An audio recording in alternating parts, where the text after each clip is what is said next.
¿Qué es la inflación y cómo afecta a nuestra vida cotidiana? La inflación es el aumento generalizado y sostenido de los precios de los bienes y servicios existentes en el mercado durante un periodo de tiempo, tanto en las economías capitalistas como en las socialistas. En teoría, los países socialistas no deberían padecerla porque el Estado controla todos los procesos económicos, pero la importación y exportación de los productos con otros países provoca la inflación. Y dicho de otra forma y para que todo el mundo lo entienda, la inflación es la pérdida del poder adquisitivo de la moneda. Con la misma cantidad de dinero se compran menos artículos.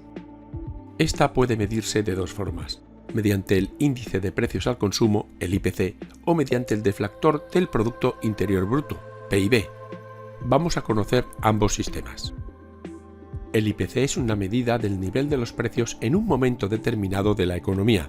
El Instituto Nacional de Estadística crea el IPC a partir del precio de diferentes productos y servicios de la cesta de la compra, y el total de estos productos es lo que marca la inflación en cada momento, comparándose el IPC de un mes concreto con el del año anterior para ver su variación.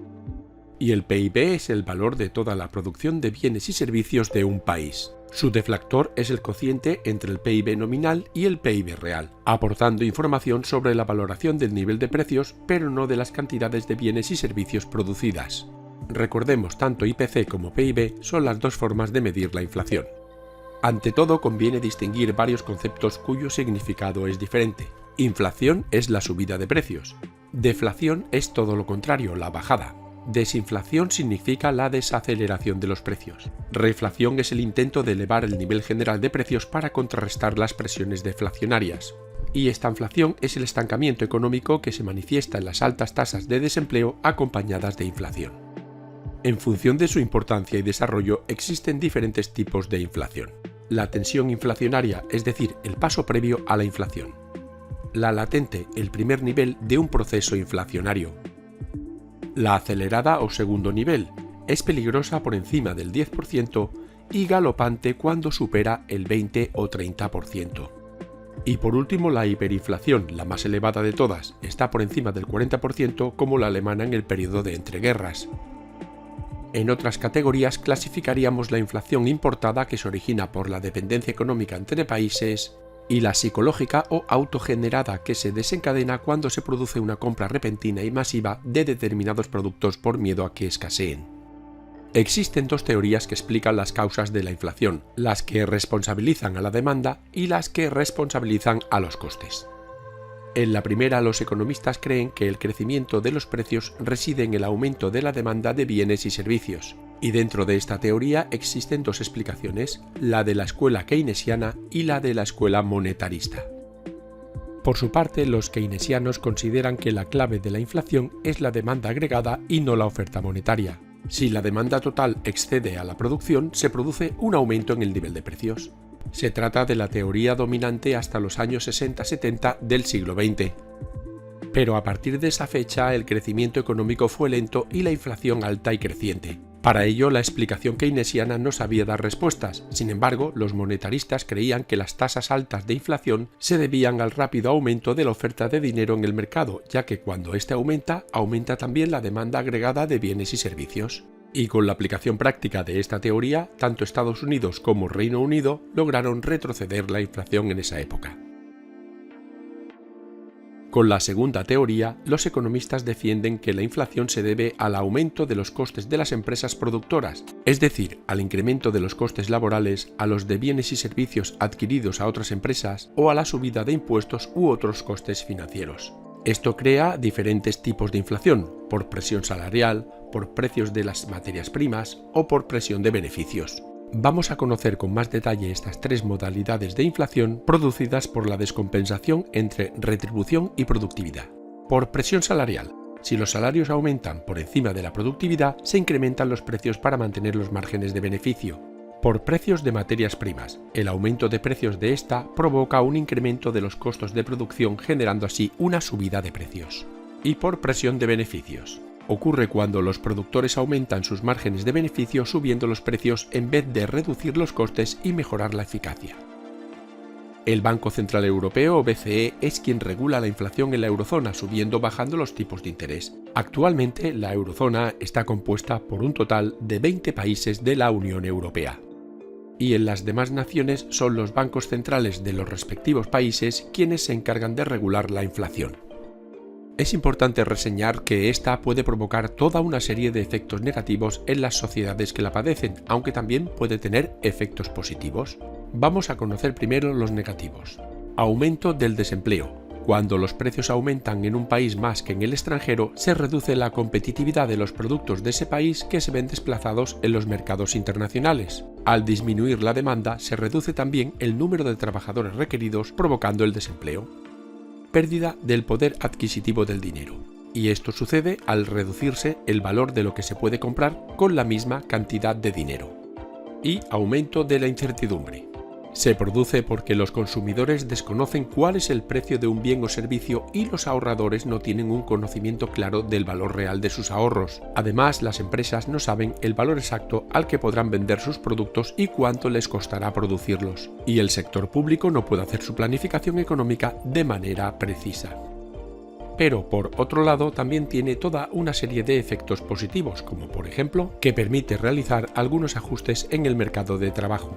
Los economistas keynesianos consideran que los salarios nominales son rápidos a la hora de subir, pero lentos a la hora de bajar. Si los salarios están sobrevaluados, se produce un desequilibrio que genera altas tasas de desempleo. Por eso, un poco de inflación es bueno para la economía, porque permite a los mercados de trabajo alcanzar un equilibrio con tendencia al pleno empleo.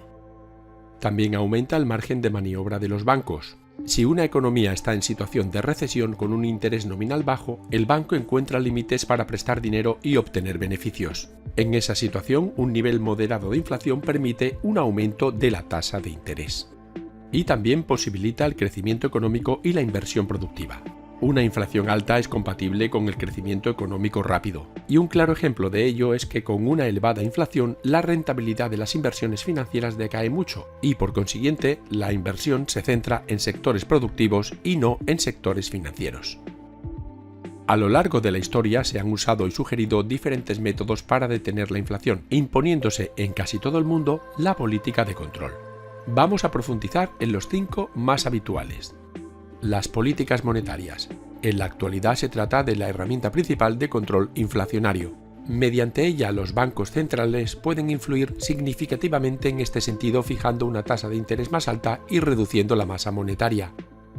Bajo un régimen de cambio de divisas fijo, el valor de la moneda de un país queda vinculado al valor de otra moneda o una canasta de otras monedas, o incluso a veces a otra medida de valor como el oro u otras materias primas. El objetivo, por tanto, de este sistema es estabilizar una moneda vinculándola a otra más estable. Sin embargo, cuando el valor de la moneda de referencia sube o baja, lo mismo ocurre con la moneda vinculada.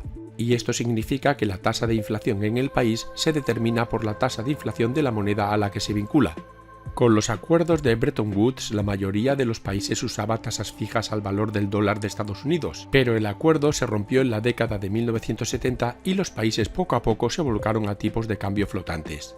Sin embargo, en la última parte del siglo XX, algunos países que sufrieron procesos hiperinflacionarios volvieron temporalmente a un tipo de cambio fijo para estabilizar sus monedas. El patrón oro es un sistema monetario en el que los medios de intercambio de bienes y servicios es papel moneda que puede ser convertida libremente en cantidades de oro preestablecidas, aunque también puede ser convertida en otras mercancías con valor de mercado como por ejemplo la plata. Este patrón especifica de qué forma el respaldo en oro se lleva a cabo, incluyendo la cantidad de especie por cada unidad de papel moneda. La propia moneda no tiene valor intrínseco, sino que es aceptada por los comerciantes ya que pueden ser redimidos por la cantidad en especie equivalente.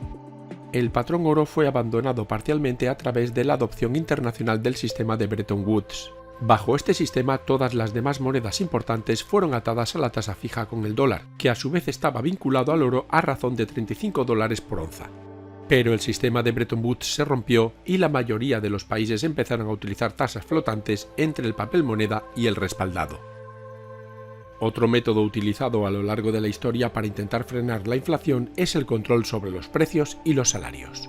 Algunos economistas afirman que este sistema es contraproducente porque distorsiona el funcionamiento de una economía, ya que la imposibilidad de aumentar los precios en un periodo de aumento de los costos de producción provoca la escasez de bienes y servicios y disminuye su calidad, entre otros efectos. Y por último, la teoría del equilibrio moneda-precios propone que cuando algún producto aumente su precio, todos, incluido el mismo producto, deben absorber ese aumento. Para ello es necesario crear un ente regulador compuesto por empresarios, sindicalistas, consumidores y el Estado que acuerden los precios, tomando como base el valor de la moneda con el objetivo de evitar devaluar. Y esto ha sido todo. Si quieres ver más vídeos como este, entra en youcan.com. Muchas gracias por tu atención.